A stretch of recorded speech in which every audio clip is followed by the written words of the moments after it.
Thanks for walking me home, Spike, the Applejack said when they reached the edge of the farm. God save my Applejack's getting worse. And thanks again for helping me with the critters. Even though it didn't turn out so well, it was still mighty big of ya. And if anything for you, AJ, the dragon said with a smile. The pony watched with a sigh as he trudged down the road. The feeling was on again, and it was not healthy. After all, there was at least a 7-year gap between them, not to mention a difference in species. Also, the little fella had his eyes for another. It was then that Applejack veered her path towards the Everfree Forest. As usual, Sakura was hospitable and offered a tea. "I tell you why I'm here," the southern pony said, "but I'm guessing you already know." "You want to relieve the hush on your confusing crush?" Zebra grinned.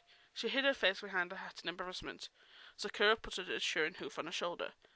"I do not need the tea for me to see that AA species and love are in your way, yet your emotions appear to stay." Applejack lifted the brim of her hat slightly. "What am I to do, Sakura?" The dragon is young, so wait until he is in a mature state. Whether it'll go well, only time can tell." "I hate rhymes!" She sighed and sunk her head onto the table. "He's my friend, and always willing to help. I'd be lying if I said he wasn't adorable. I just feel different when I'm around him. Silly, huh? A pony and a dragon. Yet there is a Pegasus engaged toward Draconequus." "Yeah, I've been wondering about that too. Is Fluttershy okay? I mean, you live so close to Discord now. Know anything?" Sakura glanced around and then leaned forward to whisper. "You can be assured by me that Draconequus is not all he appears to be." Applejack was about to say something, and remembered I bolted through the door without knocking. "Sakura, I need your advice. Oh, Applejack, I didn't know you were here. I'll come back later." Nonsense, the southern pony exclaimed. "Whatever you've got to tell Sakura, you can tell me." Rainbow took a deep breath. "Soren asked me out." Applejack's eyes widened. "You mean that stallion in the Wonderbolts?" "Yeah, him. Turns out he's had a huge crush on me ever since I saved his pie. What should I do?" "He likes apple pies. I see he's a keeper." Sakura laughed. "Well, strike me from above. Seems every pony's having issues on love." Rainbow scrunched her nose. Say what now?" "It's getting good." "Good thing I'm giggling like a schoolgirl." Fluttershy woke up with a scream. Discord was at her bedside in a second, his face filled with concern. "What is it? What's wrong?" She sighed in relief. "Nothing. It was just a bad dream." "Oh," Discord blushed in embarrassment. "Apologies, I just thought—" "That I was in danger?" she finished. She had to admit that was awfully sweet of him. "Yes, but you're not. I see. So I'll just be going." "Wait, could you, stay for a little bit?" He stared at her, and then clapped his hands, turning the lights on. He sat on the edge of the bed. "So this nightmare," he said. "What was it about?" Fluttershy was about to tell him, but then remembered who she was talking to and hid her face under the covers. Discord was confused by this reaction. Then he recalled something and frowned. "Was it about me?" She peered out at him. "How did you—" "You mentioned it to your friends." She hid her face again in shame. "I'm really sorry. "Tell me." What?" "Tell me about it." She was hesitant at first, but the beans had been spilt. She told him how it was the same every night. He would hold her, chuckle darkly, whisper horrible things in her ear, and sometimes turn her into a discordant self again. It stunned him. "Is that how you see me?" he asked with hurt in his eyes. I... He started to rise. "Sorry, I'm really starving. I've got nothing to eat." "Maybe I shouldn't be here." "No," she begged. "Please, I don't know why I keep dreaming it." He gritted his teeth. "Well, I am a monster." Discord was about to snap his fingers when she touched his paw. "Please, Discord, don't go. I don't want to be alone." He turned to her coldly. "Well, I think the very cause of your fear is the last creature you'd want to keep you company." But you're not the creature from my dreams.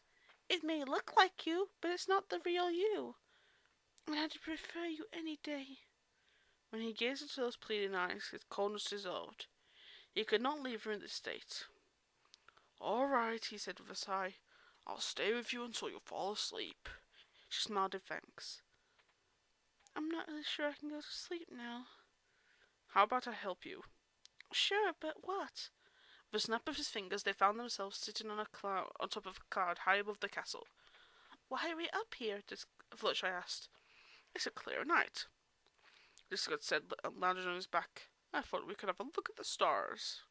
She glanced up at the sky and nodded agreement. She fell beside him. "They're beautiful," she marvelled. "Yes, you are," Discord muttered. She raised an eyebrow at him. I mean, the stars, like you said, beautiful."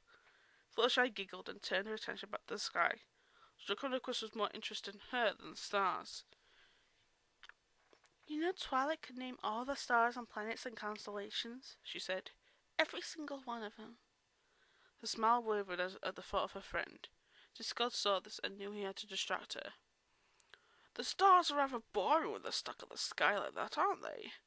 He waved his paw and Fluttershy gasped as the stars moved into the shape of a butterfly. "Discord, you promised." "What?" "I said I would confine my magic to my territory, and this part of the sky is in my territory." "But that's not Princess Luna." "Oh, Lulu will appreciate me putting some excitement into her night. You have to admit, this is impressive." Fluttershy watched as the astral butterfly flapped its wings against the night sky and fluttered in circles. "Well, it is kind of neat." Discord laughed triumphantly as the smile returned to her face. "See, my chaos can be useful." "How is rearranging the stars useful?" He grinned and made writing motions with his claw, using the stars to spell a message. Fluttershy's eyes grew to the size of frying pans as she read it. "Do you love me? Check yes or no underneath." I'll check yes or no. Underneath, he drew two boxes marked yes and no. When she turned to him, he had an excited look on his face. He handed her his glowing claw, still pointing towards the sky. She glanced between him and the message, and then finally took the claw and drew a check in the second box. Discord frowned and erased the message, hopefully before any pony could see it. Fluttershy looked at him apologetically. "I'm really sorry, but I just don't feel that way about you yet." "No, it's okay," he said quickly.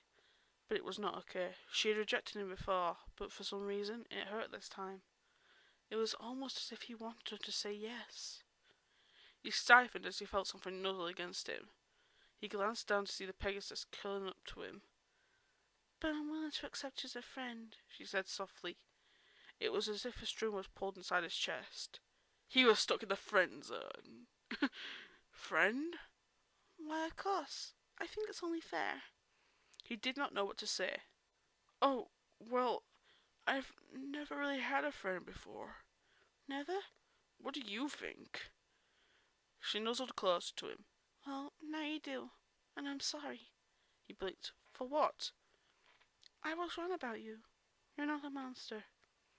She closed her eyes and snuggled into his fur. Discord stared at her in awe, not believing that such a pony could exist. Not only was she beautiful beyond belief, but she was kind enough to care for him, even if she had not given him what he expected. The idea of having a friend made his heart explode. Who knew I even had a heart? Oh, that was... Who knew I even had a heart? Wait, so is Discord the narration as well as the thought? I don't understand. He stuck out his claw unsurely and began to stroke her mane. Fluttershy opened her eyes and looked up at him. He retracted his claw, not sure why he was suddenly so hesitant. "Sorry, do you mind?" She stared at him for a moment, then smiled. "No, it's okay." She flipped onto her belly and closed her eyes. "Go ahead, so long as you don't tickle me again." He chuckled as he sat up, leaning on his arm. "Don't worry, my dear. I'll be gentle." Not wasting a second of this opportunity, he placed his paw on top of her head and slowly ran his fingers through her mane. He sighed internally at the softness of her hair, and Fluttershy was once again surprised at his tender touch. She opened her eyes as he extended his strokes down her back and to her tail. but then relaxed and shut them again. His touch was so soothing that it lulled her to sleep. When Discord noticed this, he was not sure what to do. He did not want to wake her for fear of ruining the peaceful state she was in. He could always teleport her to her bed, but he did not want to leave her.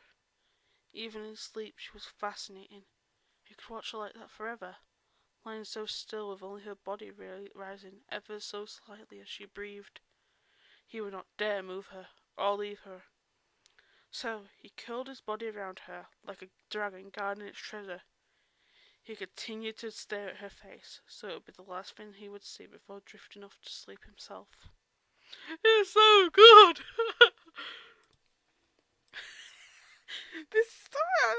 It's just freaking me out. I'm freaking out. No, don't tell me my internet is gone. No.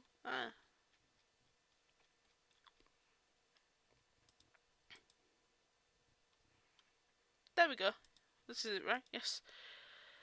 Okay, and that's it. See you guys for chapter 10.